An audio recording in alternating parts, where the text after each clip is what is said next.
Salut à vous mes gueux et mes gueux, c'est le clochard magique qui vous fait sa toute dernière vidéo en direct de l'endroit où je vais habiter jusqu'à dimanche, parce que mon jour de déménagement officiel c'est lundi. Aujourd'hui on filme cette vidéo, on est le 13 juillet qui est un mercredi et c'est une journée qui est très spéciale pour moi parce que le 13 juillet 2009 c'était le jour où je suis parti pour le Japon pour la première fois en vacances avec mon frère. J'avais fait une vidéo pour vous parler un petit peu de cette première expérience, comment ça m'avait marqué et il est vrai qu'à la base le Japon c'était un pays j'avais toujours eu envie d'y aller, mais je m'en fichais un petit peu dans le sens où voilà, je pense que j'étais peut-être pas suffisamment matrixé par tout ce qui était animé, manga et jeux vidéo pour me dire je veux absolument y aller. J'étais beaucoup plus focalisé sur les États-Unis avant ça. Et puis c'est quand même bizarre de se dire voilà, 13 ans plus tard, tu vis au Japon depuis maintenant plusieurs années quand même. Et voilà, c'est quand même assez rigolo. Je vais pas revenir sur mes ressentis quant au fait de déménager et de repartir vers le centre de Tokyo. Ça c'est la première chose. Après la seconde chose, c'est que j'ai le Covid.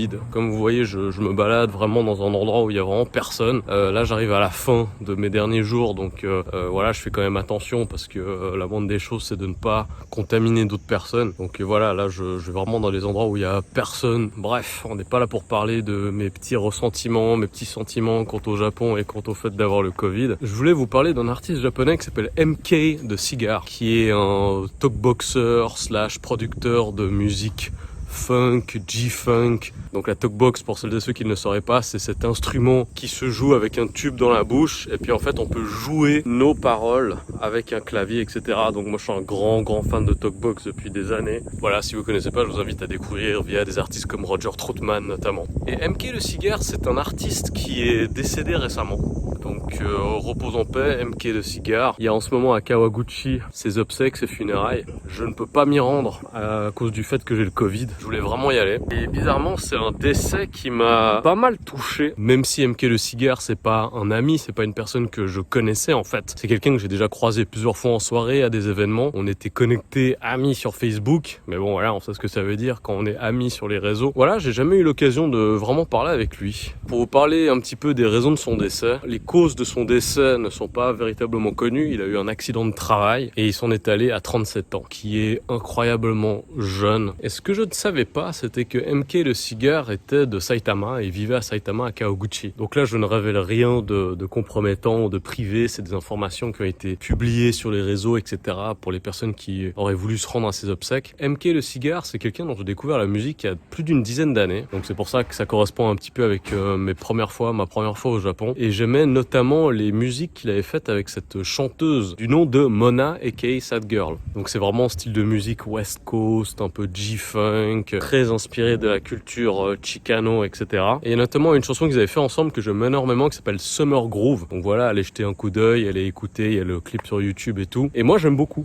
Et lui il fait la talkbox dessus et tout, c'est vraiment cool. Et MK, je crois que je l'avais vu sur scène en 2012. Il y avait un festival de musique qui avait lieu au Shibuya Grande, qui est une salle. La salle existe encore, mais elle n'a plus le même nom, qui est en fait une salle d'événements qu'on peut louer pour des concerts ou autres, qui se trouve à côté du Disney Store de Shibuya. Et j'avais plusieurs amis qui avaient des concerts là-bas et tout. Et je m'étais rendu avec mon meilleur pote japonais, mon meilleur pote gangster, qui vend des chaussettes, comme il dit. Voilà, j'avais pu rencontrer Mona également, on avait discuté un petit peu, super sympa. D'ailleurs, j'ai une photo de moi avec Mona où dessus j'ai l'air tellement bourré. Et puis évidemment, elle était accompagnée de sa clique, dont MK le Cigar qui avait fait une performance sur scène aussi. Et avec MK, on a énormément d'amis, on a énormément de connaissances en commun. Et je sais aussi que c'était quelqu'un qui était très fan de la musique de Dogmaster. D'ailleurs, salutations à toi, Dogmaster, qui est quelqu'un que je respecte énormément artistiquement et avec qui j'ai déjà eu l'occasion de travailler quelques fois. On va se poser là, on sera un petit peu plus au calme ici au temple. Et en fait, ce que j'ai découvert, c'était que MK est marié à quelqu'un que je connais, mais j'étais pas du tout au courant de ça. En 2018, il y a mon pote Big Twins in Famous Mob qui est venu pour faire des concerts au Japon. Il a fait une petite tournée, il allait à Sendai, il a fait un concert à Yokohama, tourné dans quelques endroits et tout. Pendant son concert à Yokohama, je lui donnais un coup de main pour le stand de merchandising, vente de t-shirts, vente de casquettes, etc.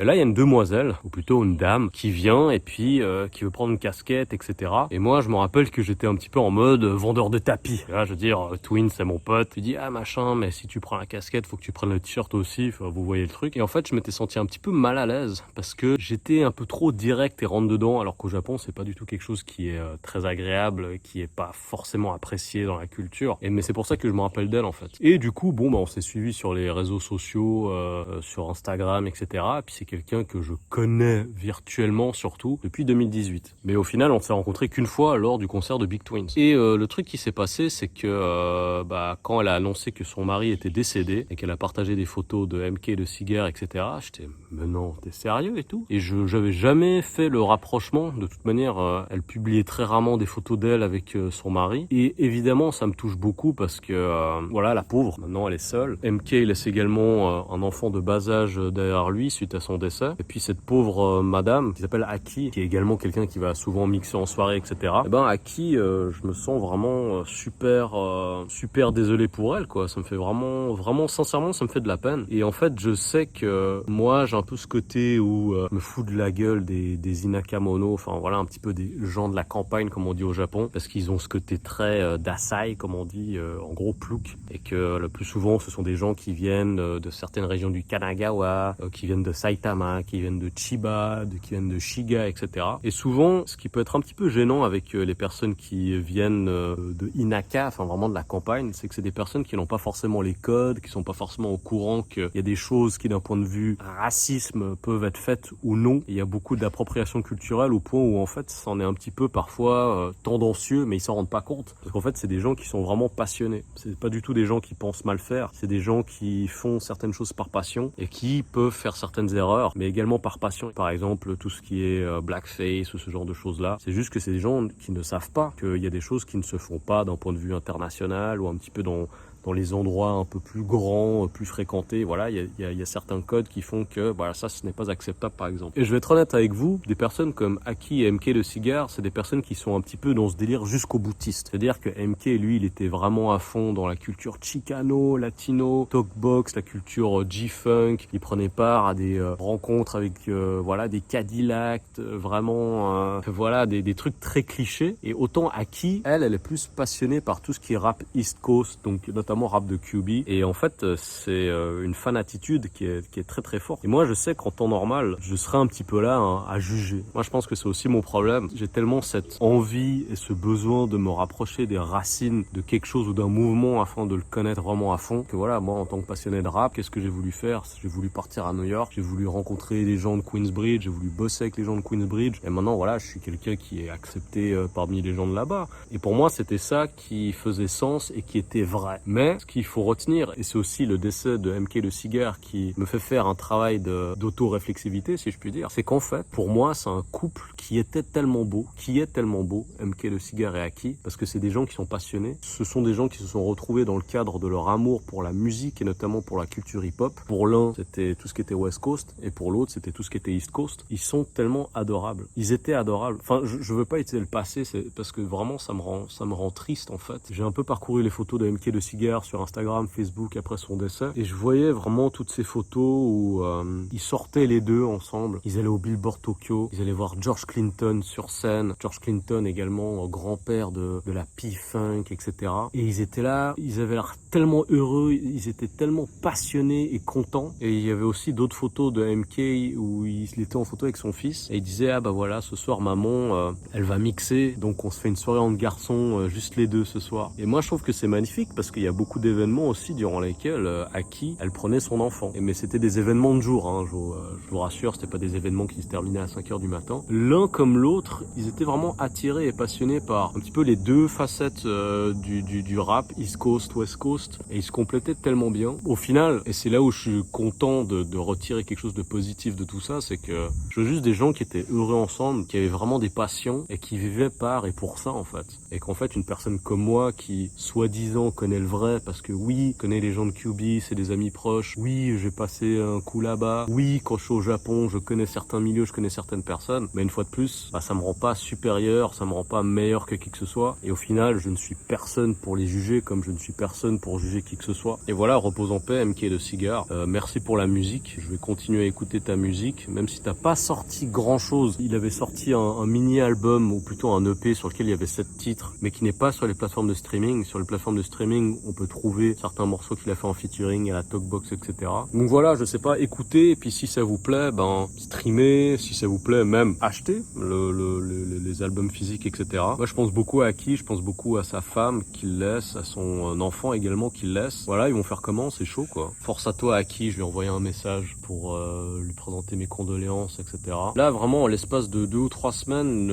il y a eu 3 ou 4 décès autour de moi, c'est assez fou quoi. MK de Cigare n'est pas quelqu'un qui fait partie de mon entourage, mais en tout cas ça m'affecte aussi parce que c'est une personne dont j'ai énormément écouté la musique en fait. Voilà, donc en tout cas, prenez soin de vos proches. Pensez à être gentil avec les gens, hein. Je sais que ça peut paraître tellement bête de dire les choses comme ça. On peut se foutre de la gueule de quelqu'un et puis 2 jours après, cette personne, elle va décéder. Moi, ça m'est arrivé il y a 2 ans en fait. Il y avait une connaissance qui faisait du rap, dont je me foutais pas mal de la gueule en fait. Et quand cette personne, elle s'en va, pour de bon, tu dis putain, j'ai été trop laid, j'ai été trop con quoi. Je vais terminer sur une note un petit peu plus positive par rapport à cette vidéo. Durant ce fameux événement en 2012 où j'étais allé avec mon ami vendeur de chaussettes au Shibuya Grande, et il y a mon frère qui nous avait rejoint. Et mon frère, en fait, le truc qui est trop drôle, c'est que c'est quelqu'un qui a pas les codes. C'est pas du tout un grand auditeur de rap, c'est pas du tout quelqu'un qui fréquente les milieux hip-hop, etc. Et du coup, moi, il m'avait envoyé un bon, il m'a dit ouais, machin et tout, je suis trop bourré, je vais venir à la soirée et tout. Et moi, j'étais un petit peu gêné parce qu'en fait,